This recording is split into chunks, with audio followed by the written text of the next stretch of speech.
히브리서 11장 3절 봅니다.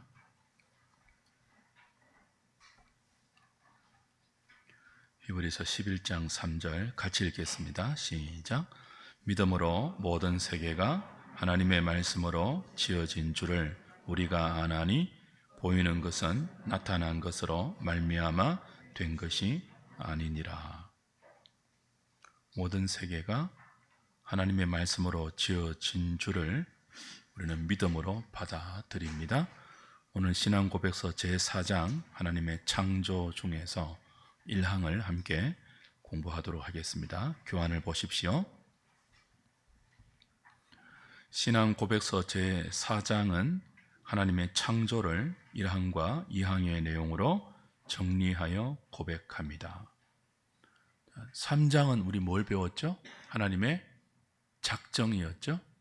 하나님의 계획, 하나님의 작정을 8항의 내용으로 배웠습니다. 자, 복습하면 하나님의 작정은 만사 만물에 대한 하나님의 계획이고, 조금 더 좁게 이성적인 피조물에 대한 하나님의 계획을 우리는 따로 무엇이라고 불렀습니까? 예정이라고 불렀고, 이 예정은 선택과 유기라는 이중적인 의미가 있었습니다. 그렇게 하나님의 작정을 3장에서 다룬 뒤 웨스트민스터 신앙 고백서 4장은 그리고 5장은 그 작정의 실행이 창조와 섭리로 시행되었다, 그렇게 가르칩니다. 4장은 하나님의 창조를 다루고 5장은 하나님의 섭리를 다루어요. 오늘 우리는 제4장 2항으로 구성되어 있는데 그 중에 1항만 함께 보도록 하겠습니다. 1항은 창조의 정의, 창조의 목적, 창조의 시점, 창조의 기간, 창조의 대상과 결과를 다룹니다. 2항은요, 그 중에서도 인간 창조를 조금 더 자세하게 설명하고 있죠.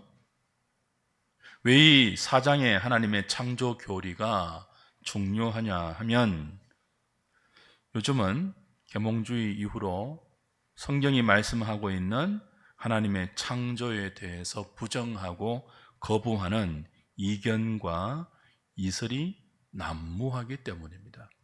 그래서 신앙의 선조들이 고백서를 통해서 우리에게 가르쳐준 창조에 대한 우리의 믿음과 고백은 굉장히 중요합니다. 우리도 이 창조 교리를 고백서가 가르쳐주는 대로 잘 배우고 또 우리의 자손들에게 잘 전수하는 그런 은혜가 있기를 바랍니다. 오늘 1항만 함께 봅니다. 자, 1항 같이 읽겠습니다. 성부, 성자, 성령 하나님께서는 그의 영원한 능력과 지혜와 선하심의 영광을 나타내기 위하여 태초에 세상과 세상에 있는 보이거나 보이지 않는 모든 만물을 6일 동안 창조, 즉 무에서 만드시기를 기뻐하셨다. 그 결과 모든 것이 심히 좋았다. 자, 우리 청년들 그리고 학생들 그리고 장년들 중에서도 젊은 분들은 진화론의 노년들도 그렇습니다만 진화론의 영향에서 우리의 사고를 이렇게 탈피시키기가 쉽지만은 않습니다. 워낙 우리의 지성에 이 진화론의 이론은 융단 폭격처럼 내려앉아서 거의 쇠뇌될 정도이거든요. 그 진화론은 하나의 과학적인 가설인데 이 가설이 거의 믿음의 자리까지 현대인들에게 와 있습니다. 현대인들은 진화론을 과학의 한 가설로 받아들이지 않고 거의 신앙처럼 숭배해요. 그래서 교회에서 성경이 가르치고 있는 하나님께서 모든 만물을 창조하셨다는 이 성경의 진리를 대할 때 굉장히 혼돈스러워합니다. 오늘 창조교리의 1항을 배울 때 우리 학생들 또 청년들이 창조론에 대한 굳건한 믿음이 생길 수 있기를 바랍니다. 자, 해설 보십시오. 1번, 창세전에 그리스도 안에서 만사 만물과 인간에 대한 모든 것을 작정하신 하나님은 당신의 작정을 창조로 실행하십니다. 그리고 섭리로 유지하고 보존하십니다. 창조가 하나님의 단회적인 행위라면 섭리는 지금도 계속되는 지속적인 시행이죠. 그리고 창조와 섭리 이 둘은 서로 떨어질 수 없는 하나님의 사역입니다.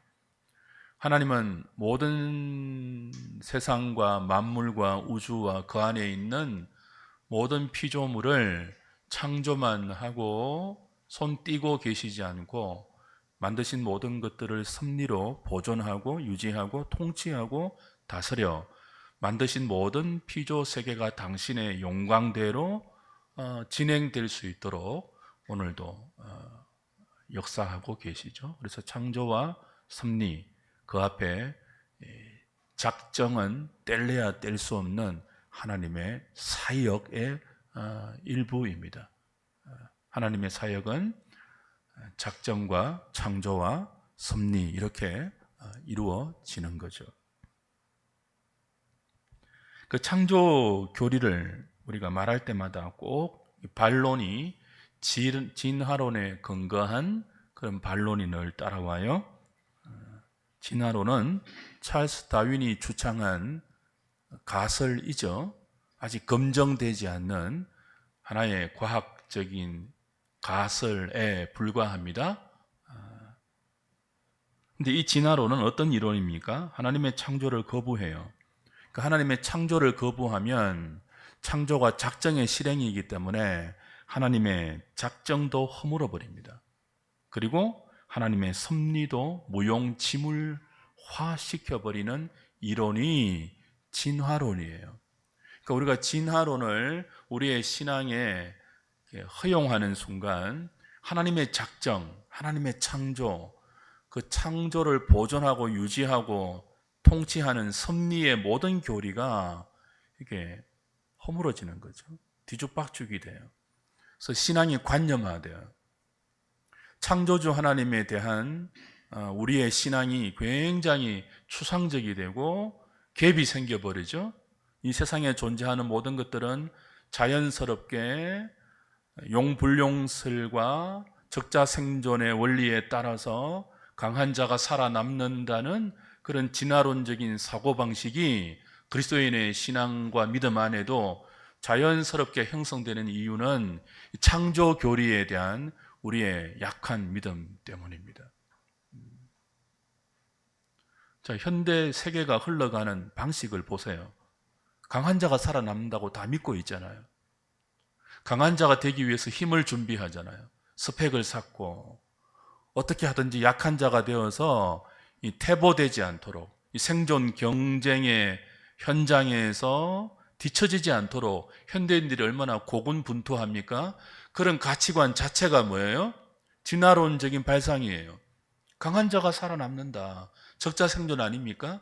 적자생존은 진화론의 대표적인 이론이거든요. 세상에 존재하는 모든 것들은 약한 자는 퇴보되고 멸종하고 강한 종이 살아남아서 진화하는 거예요.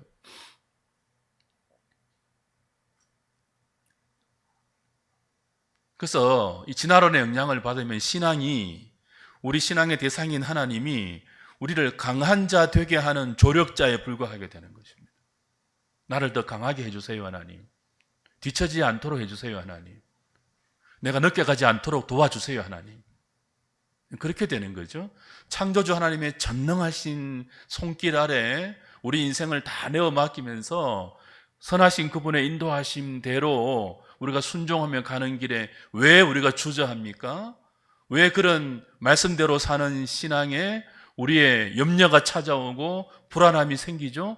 창조주 하나님에 대한 우리의 믿음이 약화되어 있기 때문이에요. 진화론의 영향을 받기 때문이에요. 이대로 살다가는 늦게 가지, 이대로 살다가는 큰일 나지, 뭐 이런 불안함들. 오늘 창조 교리를 배우면서 그런 여러분의 막연한 불안, 막연한 두려움이 이 창조주 하나님의 손길 안에 우리 자신을 내어 맡기는 믿음으로 다 해소될 수 있기를 바랍니다. 아멘입니다. 자, 보십시오. 계속 과학과 철학은 존재의 기원에 대해서 탐구는 해요. 궁구하죠. 끝없이 파고들죠. 그러나 한계가 무엇입니까? 궁극적인 답을 찾을 수 없다는 거죠. 그래서 과학과 철학이 가는 길은 필연적으로 유물론, 범신론, 진화론이라는 가설을 따라갈 수밖에 없습니다. 과학의 기초가 뭡니까? 끊임없이 실험하고 그 실험에서 도출된 사실들을 데이터로 축적해서 진리에 가깝게 접근시키는 학문이잖아요. 근데 하나님의 영역, 신학의 영역, 신앙의 영역은 인간의 지성과 이성과 그 과학이 실험하는 그 실험의 영역에서 검증되는 내용이 아니잖아요. 그 검증의 영역을 벗어난 시공을 초월한 초월자가 유한한 인간과 눈에 보이는 우주와 보이지 않는 모든 것들을 통치하는 그 영역과 내용을 어떻게 과학의 실험으로 검증해서 밝혀낼 수가 있겠습니까? 그러니 그 한계 안에서 과학도 필연적으로 가설로 흐를 수밖에 없어요. 창조는 그런 과학과 철학의 검증의 대상이 아니죠. 히브리 11장 3절의 말씀처럼 모든 것이 하나님의 말씀으로 지어준 줄을 우리가 믿음으로 아나니 믿음의 영역이에요.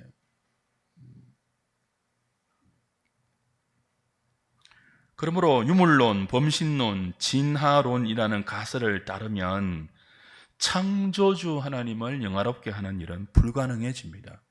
창조 자체를 부정하니까요. 그런 점에서 이 창조와 진화를 교묘하게 섞어놓은 유신진화론이라는 이론을 교회는 매우 조심해야 합니다. 요즘 수많은 교회가 유신진화론에 함몰되어 있거든요. 제가 저번에 그 추천 도서로 유신진화론과의 대화라는 책을 추천하지 않았습니까? 읽어보신 분 손 들어 주실래요? 네. 다음 달부터 추천 도서 하지 말까요? 꼭 읽어보세요. 여러분이 아무리 공부해도 다 찾지 못할 중요한 유신 진화론의 이론과 거기에 따른 성경의 반론이 아주 함축적으로 그 책에 되어 있거든요. 우리가 도서관 찾아다니면서 많이 이렇게 수고해야 될 수고를 그 책 한 권을 읽으면 이렇게 많이 들고 유신 진화론이 뭔지, 왜 그것이 성경의 진리에서 멀어진 위험한 이론인지, 우리가 어떻게 성경적인 창조 교리를 지킬 수 있는지를 여러분이 많이 도움을 받을 수 있으니까 읽으세요.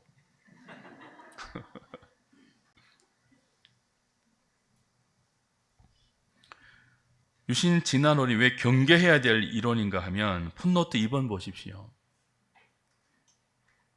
진화론과 유신 진화론 조금 달라요. 찰스 다윈이 주창한 진화론은 하나님의 창조 자체를 부정하잖아요. 그냥 우연히 생명이 우연히 작은 미생물로 탄생해서 그것이 진화되어서 유인원이 되고 인간까지 된다는 것 아니에요. 지금도 진화하고 있고 적자생존의 원리로. 근데 유신 진화론은 조금 달라요. 창조 자체를 부정하지는 않아요. 하나님이 모든 세계를 창조했는데 그 창조의 방법이 진화라는 거예요.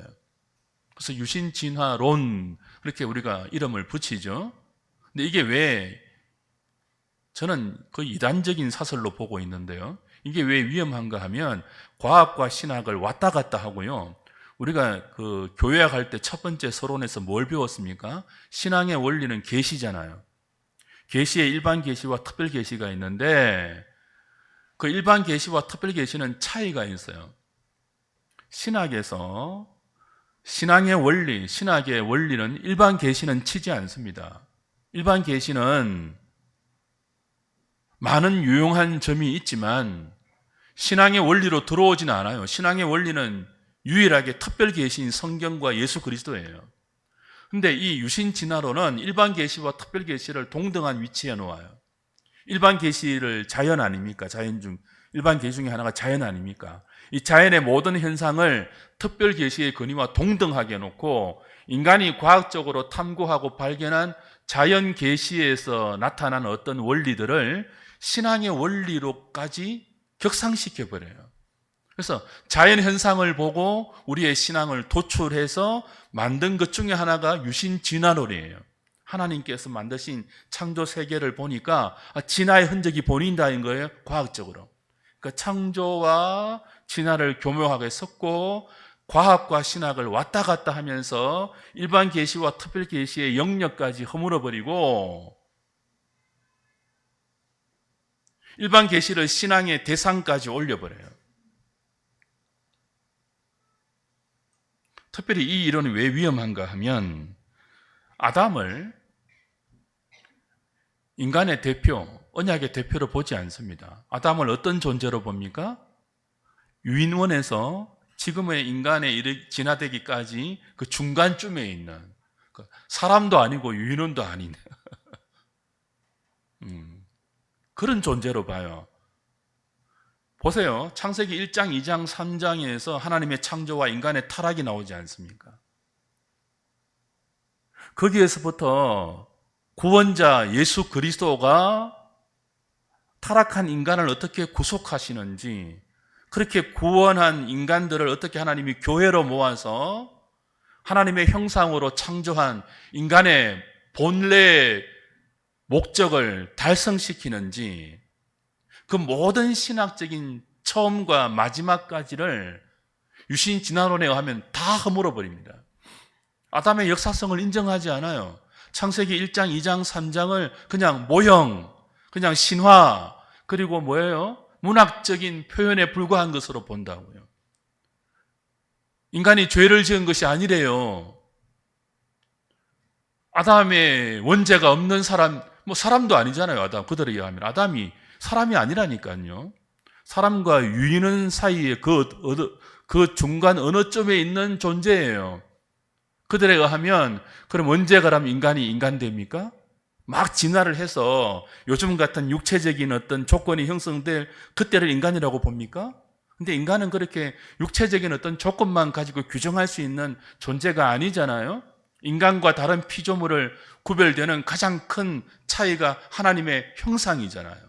이마고 데이, 하나님의 형상이잖아요. 하나님의 형상이 있는가 없는가에 따라서 인간과 다른 피조물이 구별되는데, 하나님의 형상의 가장 큰 본질은 하나님과 영광스러운 교제에 있습니다. 하나님을 영화롭게 하고 그분을 경배하는, 예배하는 유일한 존재는 하나님의 형상으로 지음받은 인간밖에 없다고요. 그 인간의 첫 시조가 아담이고, 그 첫 시조인 아담은 단순한 한 인류 정도가 아니라 인간의 대표이며 언약의 대표이잖아요. 그걸 유신진화론은 다 허물어 버린다고요. 그들에게 예수님은 어떤 존재일까요? 그들이 생각하는 죄는 뭘까요?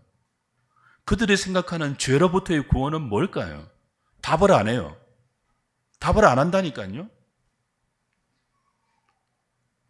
아담의 역사성을 믿습니까? 하면 답을 안 해요. 비겁하죠. 신학과 과학을 왔다 갔다 하고 창조와 진화를 교묘히 섞어서 하나님의 창조 교리를 허물어 버리는 이 이설을 저는 굉장히 경계합니다. 그래서 책을 읽으시라는 거예요. 또 한 가지, 요즘 마치 창조론인 것처럼 오해되는 이론이 있습니다. 지적 설계론인데요. 들어보셨습니까? 많은 그리스도인들이 지적 설계를 마치 창조 교리와 동일한 이론으로 오해하는데 그렇지 않아요. 지적 설계가 뭡니까? 알 수 없는 어떤 지적인 존재가 우주와 모든 생명체를 설계했다는 거예요. 그리고 그 설계한 대로 창조했다는 거예요. 근데 궁극적인 치명적인 약점이 뭐예요? 그 지적 설계가 하나님이라는 말이 없어요. 그 지적 설계자가 하나님이란 말을 안 한다니까요.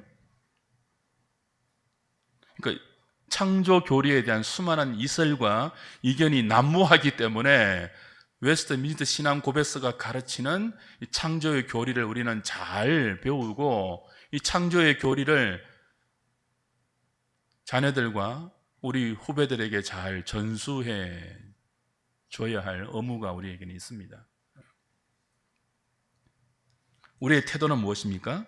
신학이 과학에 입증받는 것이 아니라 과학이 성경에 의해 입증받도록 하는 태도를 견지해야 합니다. 이게 개혁신학적인 태도거든요. 신학과 우리의 신앙과 성경 말씀을 철학이나 과학으로 입증하려고 하지 말고 오히려 세상의 모든 학문을 성경의 관점으로 증명해야 합니다.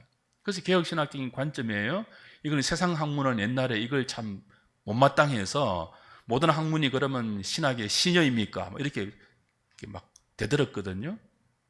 맞죠? 모든 학문은 신학의 신여라니까요. 모든 학문은 신학으로 검증받아야 돼요. 이걸 지성인들이 싫어합니다. 근데 모든 학문의 주창자가 하나님 아닙니까? 학문이 뭐예요? 하나님이 이 땅에 행하신 겉으로 드러난 일들을 인간의 지적으로 발견하고 그걸 이론적으로 체계화하는 것 아닙니까? 드러난 모든 것들의 주인이 하나님이니까 모든 학문의 주인도 신학이죠. 그래서 모든 학문은 신학의 검증을 받아야 한다니까요. 말씀의 검증을 받아야 한다니까요.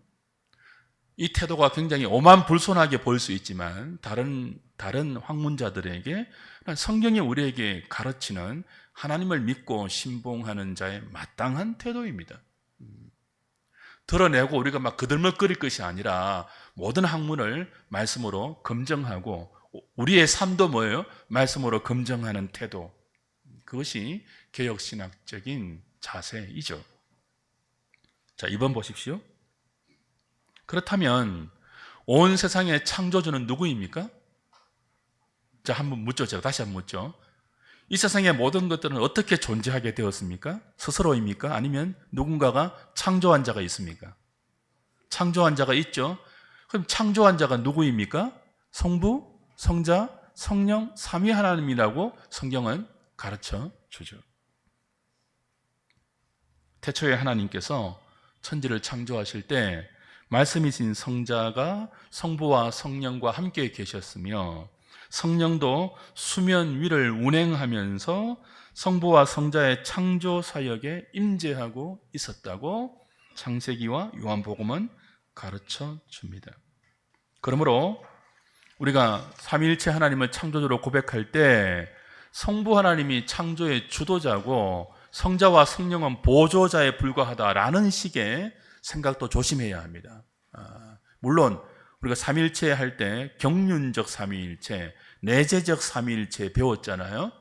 기억 못 하시겠지만 경륜적 삼위일체에서 성부 하나님의 주된 경륜을 창조로 보기는 합니다. 근데 이 말이 성자와 성령이 창조의 보조자다 그런 뜻은 아니거든요. 성부와 성자와 성령 삼위일체 하나님께서 공히 함께 온 세상을 당신의 지혜와 선하신 능력으로 창조하셨습니다. 창조의 목적이 뭐죠? 3번 같이 읽을까요? 시작. 하나님께서 온 세상과 인간을 창조하신 목적이 무엇입니까? 하나님의 영원하신 능력과 지혜와 선하심의 영광을 나타내기 위해서입니다. 성도는 비록 인간의 죄와 타락으로 인하여 썩어짐의 종로로 타면서 탄식하며 신음하는 피조 세상 속에서도 이 모든 것을 만드신 하나님의 능력과 지혜와 영광을 보면서 찬송할 수 있어야 합니다. 하나님은 당신의 영광과 우리의 복락을 위해 이 세상과 우리를 창조하셨습니다. 그것이 창조의 목적입니다. 자, 하나님의 영광을 위해서 우주 만물을 창조하셨다는 것입니다. 그리고 또 하나의 목적은요, 우리의 복락을 위해서입니다. 우리에게 복을 주시기 위해서, 당신의 그 충만한 기쁨에 우리를 동참시켜서 이 피조 세계 속에 충만한 당신의 영광을 우리가 함께 누릴 수 있도록 우리의 복락을 위해서도 하나님은 창조를 허락하셨다는 것입니다. 언제 창조하셨죠? 태초에. 창세기 1장 1절은 in the beginning이라고 시작하잖아요. 이 태초와 요한복음 1장 1절의 태초는 조금 다르죠. 창세기 1장 1절의 태초는 시간이 시작되는 시점입니다. in the beginning. 모든 세계가 시작되는 시점의 태초입니다. 그러나 요한복음 1장 1절의 태초는요, 그 세상이 또 시간이 시작되는 그 태초 이전의 태초, 삼위 하나님께서 홀로 사랑 가운데 존재하셨던 그 태초는 다르죠.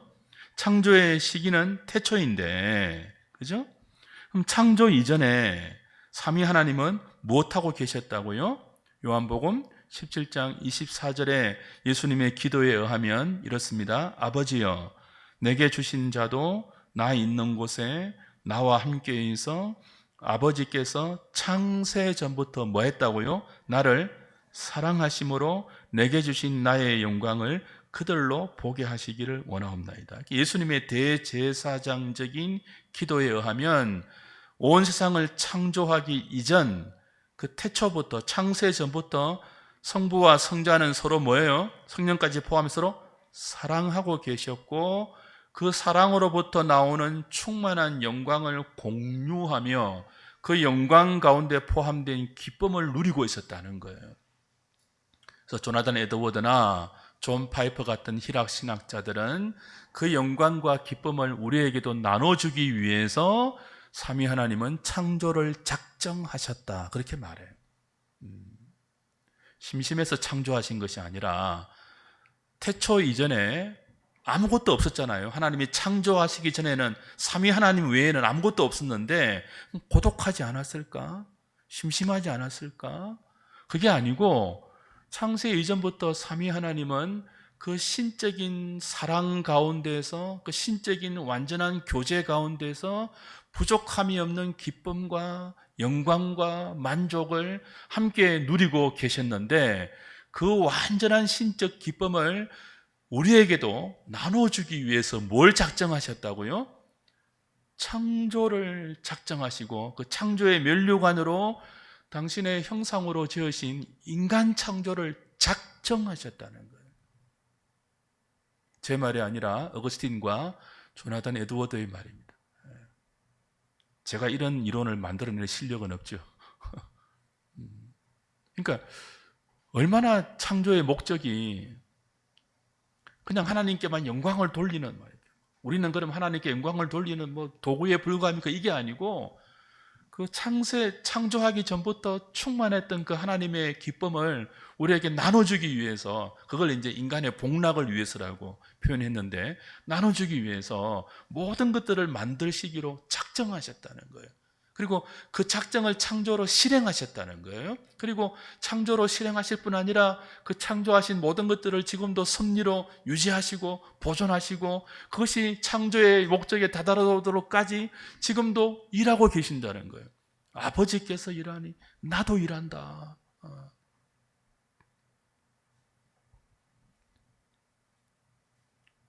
창조의 시기가 태초라면 창조의 대상은 누굽니까? 세상과 세상에 있는 보이는 것과 보이지 않는 모든 만물이죠. 골로새서 1장 16절 17절 같이 읽습니다. 만물이 그에게서 창조되되 하늘과 땅에서 보이는 것들과 보이지 않는 것들과 혹은 왕권들이나 주권들이나 통치자들이나 권세들이나 만물이 다 그로 말미암고 그를 위하여 창조되었고, 또한 그가 만물보다 먼저 계시고 만물이 그 안에 함께 섰느니라. 보이는 것과 보이지 않는 모든 만물을 하나님께서 창조하셨습니다. 왕권, 주권, 통치자, 권세, 이건 이건 어떤 영적인 세계를 말하는 표현이에요. 영적인 세계나 물리적인 세계나 보이는 세계나 보이지 않는 모든 세계를 하나님이 창조하셨고 그 속에 저와 여러분도 하나님이 창조하셨습니다.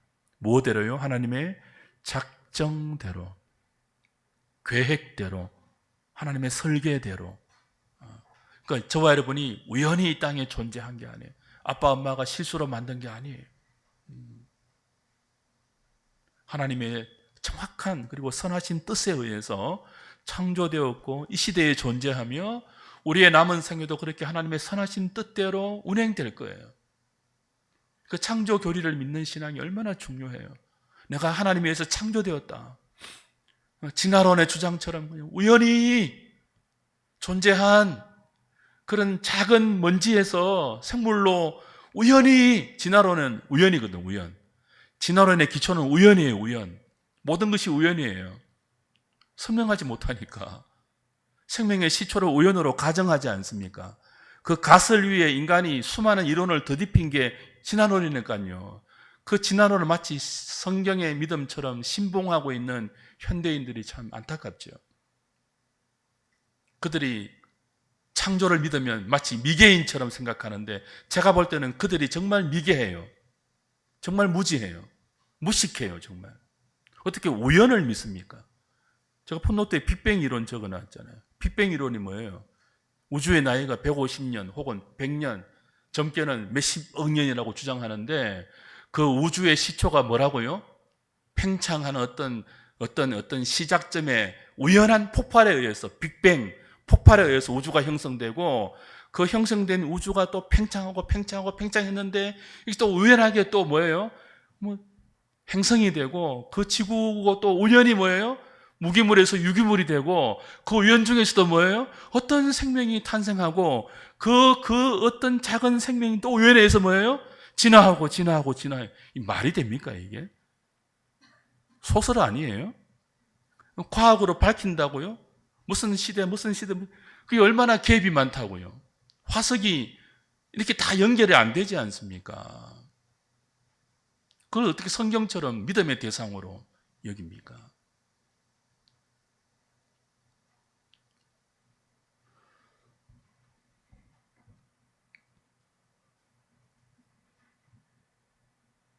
성경은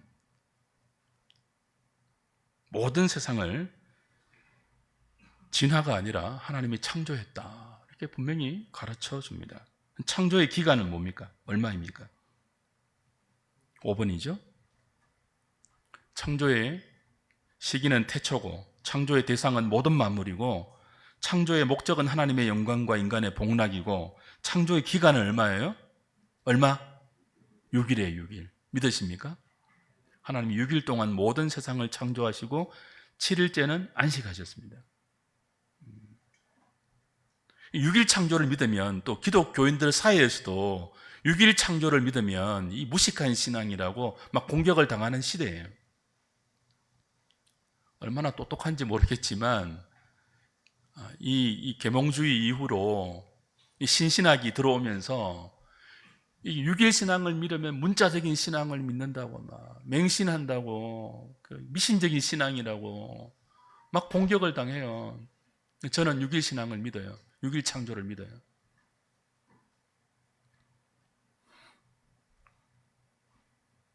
특별히 진화론을 믿는 많은 기독교 신학자들이, 과학자들이 빅뱅 이론을 받아들이면서 그렇죠? 6일 창조를 굉장히 공격을 하죠. 성경은 분명히 창세기 1장에서 하나님께서 모든 세상을 6일 동안 창조했다고 저녁이 되고 아침이 되는 이는 첫째 날이니라. 저녁이 되고 아침이 이는 둘째 날이라. 6번이나 반복하면서 지금 우리가 살고 있는 24시간의 저녁과 아침을 너무나 분명하게 반복해서 알려줍니다. 이 날을 24시간이 아니다. 히브리 단어로 날이 첫째 날, 둘째 날 할 때 이 날이 요음이라는 단어인데 24시간만을 뜻하지 않거든요. 긴 시간을 의미하는 단어이기도 해요. 뭐 그런데 천착해서 수많은 6일 창조를 부정하는 이론들이 있는데 성경은 저녁이 되고 아침이 되니라는 이 분명한 표현으로 24시간의 6일이 창조의 기간이라고 가르쳐 주죠. 6번 보십시오. 그 말입니다. 자, 그럼 이 과학자들이 이렇게 반론을 해요. 자, 지금 우리가 과학의 시간으로 24시간의 하루는 지구가 태양을 중심으로 자전하면서 생기는 시간의 개념이잖아요. 저녁과 아침이, 그죠? 그럼 지금 우리의 24시간에는 저녁과 아침이라는 개념은 태양이 있어야 가능한 시간이에요. 근데 태양은 언제 만들어집니까? 첫째 날이 아니거든요.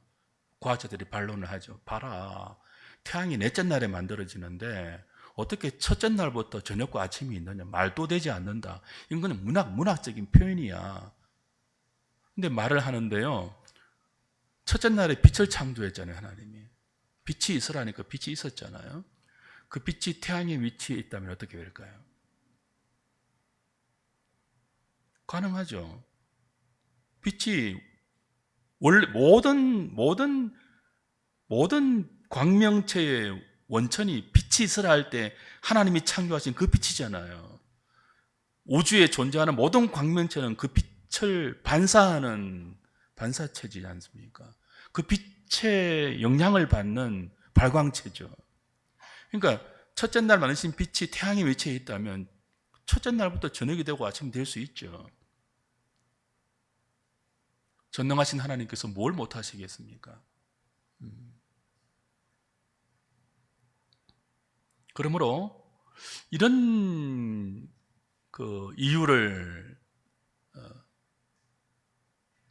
이런 이유로 6일 창조, 성경이 말씀하는 6일 창조를 부정할 수는 없습니다. 17세기 영국 성공의 주교인 어셔가 놀라운 작업을 합니다. 창세기 5장에 아담의 족보가 나오잖아요. 11장에도 족보가 나오거든요. 그런 족보들과 구약의 다른 많은 연대기 정보를 문자적으로 계산합니다. 그래서 창세기 1장부터 예수의 탄생까지를 4004년이라고 계산을 해요.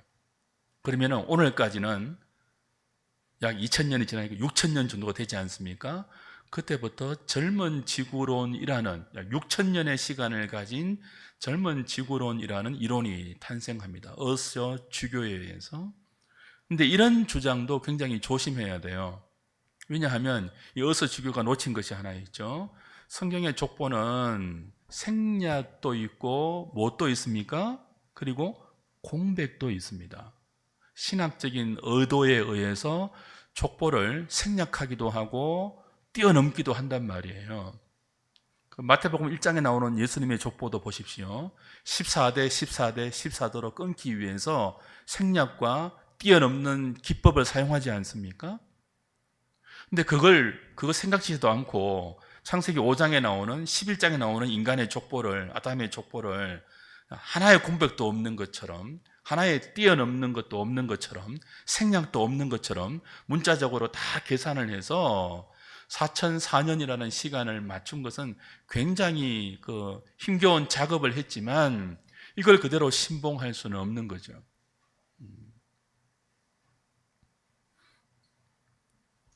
문제가 많아요. 젊은 지구로는 문제가 많아요. 지구의 나이가 6000년이다. 혹은 과학자들의 측정 기법에 의해서 45억 년이다, 몇십억 년이다. 이렇게 나이를 따져 묻는 것은 신학적으로 별 의미가 없습니다. 우리 몰라요. 우주의 나이가 얼마인지, 지구의 나이가 얼마인지 몰라요. 단지 뭘 믿습니까? 하나님께서 6일 동안 보이는 것과 보이지 않는 모든 것들을 말씀으로 창조했다는 것을 믿어요. 그러면 우리는 이 과학자들이 몇십억 년이라고 말하는 지구의 나이를 완전히 무시합니까? 그렇지는 않아요. 과학은 눈에 보이는 것들을, 겉으로 드러난 것과 눈에 보이는 것들을 수많은 실험을 통해서 어떤 밝혀놓는 그런 열매는 있잖아요. 그 노력과 열심을 우리가 부정하지는 않거든요. 근데 우리는 믿죠. 과학적으로 어느 정도 밝혀낸 지구의 나이 몇십억 년을 충분히 하나님께서 뭐예요? 6일 동안 만들 수 있다고 믿죠. 그걸 신학적으로는 성숙창조론이라고 부릅니다. 자, 아담을 하나님이 창조하실 때 어린아이로 만들었습니까? 성숙한 어른으로 만들었습니까?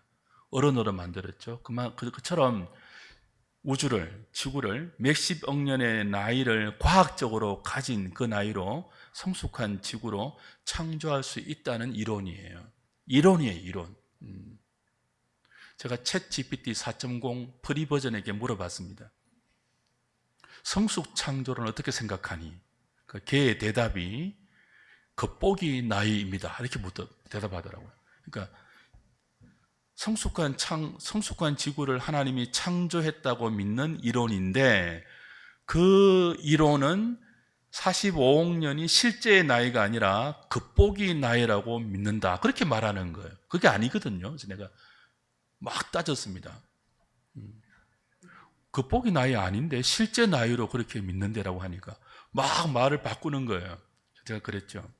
나는 너를 존중하고 나는 네가 가진 수많은 데이터를 참 대단하다고 생각하는데 너는 왜 그렇게 대단한 데이터를 팩트 체크도 하지 않고 네 마음대로 지절거리니?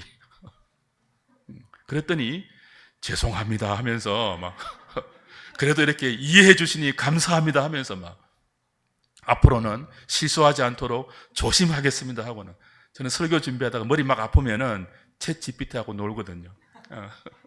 근데 아직 이게 유료 버전은 사용하지 않습니다.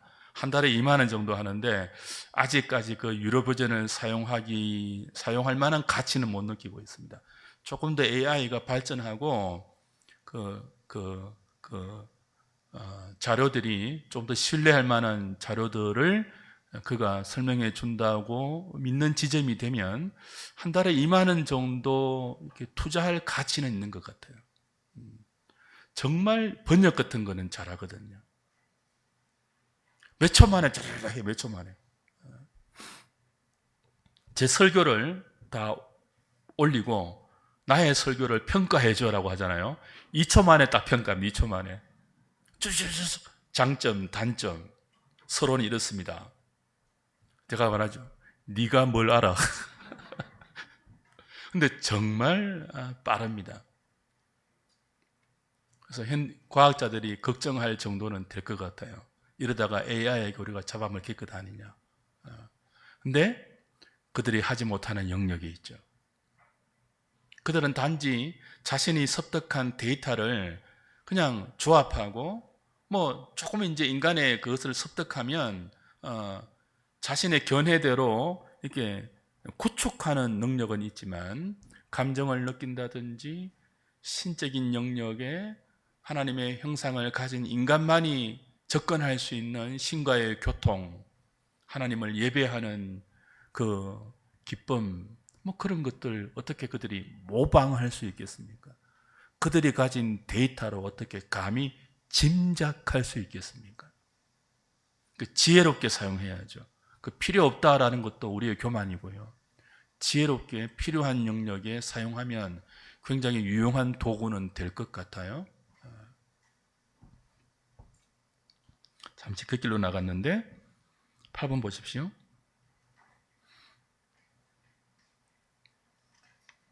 신앙 고백서는 하나님의 6일 창조를 다른 말로는 무에서 만드신 창조라고 선언합니다.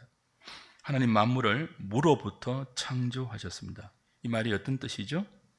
어떤 선재하는 물질과 재료를 가지고 창조하지 않았다, 그런 뜻이죠. 풋노트 9번 보시면 사실 무로부터의 창조라는 직접적인 표현이 성경에는 나오지 않아요. 성경에는 간접적인 표현은 많이 나옵니다. 하나님이 무에서부터 유를 창조하시다는 간접적인 표현은 나오지만 직접적인 표현은 외경에 나와요. 외경 어디예요? 마카비후서 7장 28절에 나와요. 그러나 성경에는 무에서부터 모든 것을 창조하신 하나님의 창조를 간접적으로 수많은 곳에서 정언하고 있습니다. 빛이 있으라 하시니 빛이 있었죠. 말씀으로 또 말씀의 능력으로 무에서 유를 창조할 수 있는 분이 전능하신 하나님입니다. 하나님은 당신의 말씀으로 무엇이든지 존재하게 하셨고 없는 것을 있게 하셨으며 하늘과 땅과 그 가운데 있는 모든 것을 만드셨습니다. 이 믿음이 성령이 주시는 믿음이에요. 모든 것들을 하나님이 만드셨다. 믿어지는 게 기적이잖아요. 이게 어떤 사람들은 이 믿음을 조롱하잖아요. 창조주 하나님을 믿어 조롱하잖아요. 근데 우리는 뭐예요? 믿어지잖아요. 저는 처음에 이게 안 믿어졌거든요. 그걸 어떻게 믿을 수가 있습니까? 정말 저급한 사람들의 그 장난이라고 여겼거든요. 근데 어느 순간 믿어졌습니다. 하나님이 모든 것을 창조했다는 사실이 제 의지가 아니라 그냥 믿어졌어요. 그 선물이죠. 기적이죠. 창세기 1장 1절에 안 믿어지면 계시록도 안 믿어집니다. 그것이 믿어지는 은혜가 있기를 바랍니다. 당신의 말씀으로 모든 것들을 만드신 전능하신 창조주 하나님, 그 하나님의 손길에 우리가 붙들려 있는 것이 얼마나 큰 은혜입니까? 하늘과 땅과 그 가운데 있는 모든 것을 만드셨고 나를 만드셨습니다. 만물이 하나님에게서 나오며 하나님으로 말미암고 하나님께로 돌아갑니다. 믿음으로 모든 세계가 하나님의 말씀으로 지어진 줄을 우리가 아나니 보이는 것은 나타난 것으로 말미암아 된 것이 아니니라. 자, 6일 창조가 무에서부터 유를 만드신 하나님의 전능하신 창조라고 할 때 무에서부터 유를 만드시는 것은 어떤 선재한 물질을 근거로 만드신 것이 아니라는 뜻이었잖아요. 그러나 무에서부터 유의 창조는요, 2차적인 공작과 섭리를 완전히 부정하지는 않습니다. 예를 들면 태초에 하나님이 천지를 창조하셨느니라라고 할 때 이 창조라는 단어가 빠라이거든요. 창조하셨다가 이 빠라인데 창조하셨다라는 단어와 동의어, 하나님이 공창을 지었다 할 때 지었다도 창조와 동의어잖아요. 하나님이 인간을 지으시되 남자와 여자로 만들었다도 창조와 동의어잖아요. 근데 빠라와 동의어인 히브리어와 혹은 헬라어 중에 그 2차 공작을 의미하는 단어들이 많아요. 그리고 내용도 있습니다. 예를 들면 하나님이 하와를 지을 때 어떻게 지었습니까? 아담의 갈비뼈에서 하나를 취하여 지었잖아요. 그죠? 이건 2차적인 미리 있는 아담의 갈비뼈를 통해서 하와를 지었잖아요. 그 무에서부터 유를 만들었다고 할 때 아담의 갈비뼈에서 하와를 지은 것처럼 때로는 무엇도 포함한다는 거예요? 2차적인 공작의 창조도 포함한다는 사실을 우리는 시인합니다. 거의 모든 것들을 무에서부터 유로 만들었지만 그 중에 어떤 것은요, 만들기 전에 이미 있었던 것이 아니라 하나님이 만드신 그것을 재료로 해서 또 만드시기도 한다는 거죠. 전능하신 하나님께서. 남편들이 아내를 자기보다 우월한 존재로 여길 수 있어야 됩니다. 하나님께서 하와를 아담에게 돕는 배필로 지었잖아요. 아담의 갈비뼈를 통해서, 그죠? 무엇을 돕는가 하면 에덴을 다스리는 하나님의 대리 통치자로서의 사역을 감당하는 돕는 배필이거든요. 근데 하와가 아담을 돕는다고 할 때 헬퍼 정도로만 생각하면 안 돼요. 이 돕는다라는 단어가 에체르라는 단어인데 그건 언제 사용하는 단어인가 하면 하나님이 우리를 도우신다라고 할 때 돕는 단어예요. 자, 하나님이 우리를 도우실 때는 우리보다 강하고 우리보다 탁월하고 우리보다 능력이 많으셔서 우리를 돕는 것 아닙니까? 그죠? 그 단어를 어디에 사용했다고요?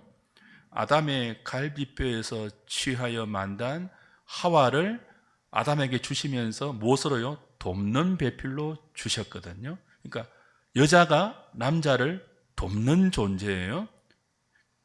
열등해서 돕는 것이 아니라 오히려 뭐예요? 하나님이 우리를 돕듯이 남자보다 탁월해서 돕는 존재로 지었습니다. 말 잘 들으세요, 문장군이. 물론 여러 면에서 차이가 있죠, 남녀 간에. 근데 좀 여성들이 탁월한 것 같아요. 신체적인 힘은 약하지만 많은 면에서 탁월한 것 같아요. 여성의 도움을 잘 받는 남자가 지혜로운 남자입니다. 고집 부리지 마세요. 나이 들수록 가부장적인 태도 좋은 게 아니에요. 설거지하라 이런 말이 아니에요. 존중하고 내가 아내의 도움을 잘 받아야 온전한 인생 구실을 할 수, 이 말을 시인하시라는 뜻이에요.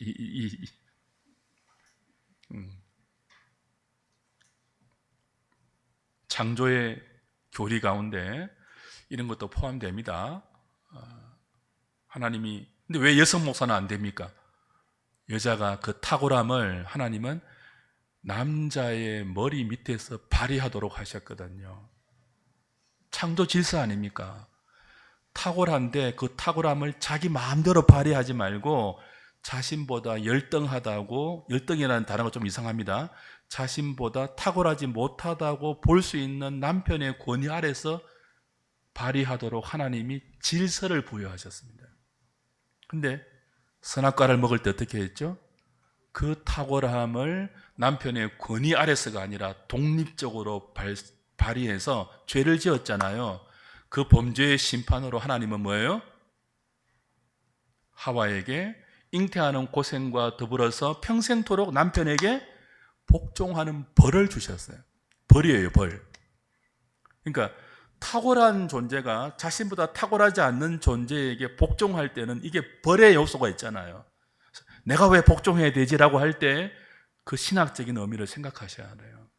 나의 탁월함을 내가 하나님이 주신 그 권위 아래서 발휘하지 않고 내 마음대로 발휘했지, 하나님 없이 내 마음대로 발휘했지. 그렇게 하지 못하도록 교회 안에서도 뭐예요? 교회의 머리이신 그리스도는 여성들이 교회의 영적 말씀을 전하는 목회자가 되지 못하도록 바울을 통해서 서신서로 남겨놓았죠. 근데 요즘은 한국 교회 안에도 합동, 고신, 합신이라는 교단 외에 다 여성 목사가 안수되고 있죠. 그걸 신학적인 이유로 접근하지 않고 인권의 이유로 접근해요. 열등의 차원이 아니거든요. 질서의 차원이에요.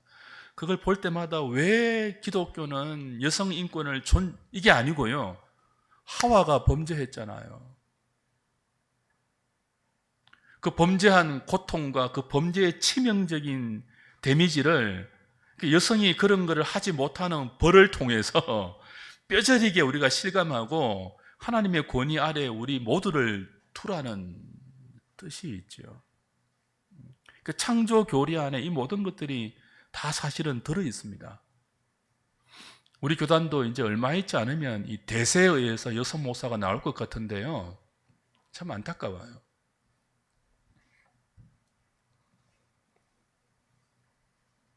10번입니다. 시간 다 되었는데 다음 주에 할게요. 10번, 11번이 좀 설명해야 될 내용이 많아서 여기까지 하겠습니다.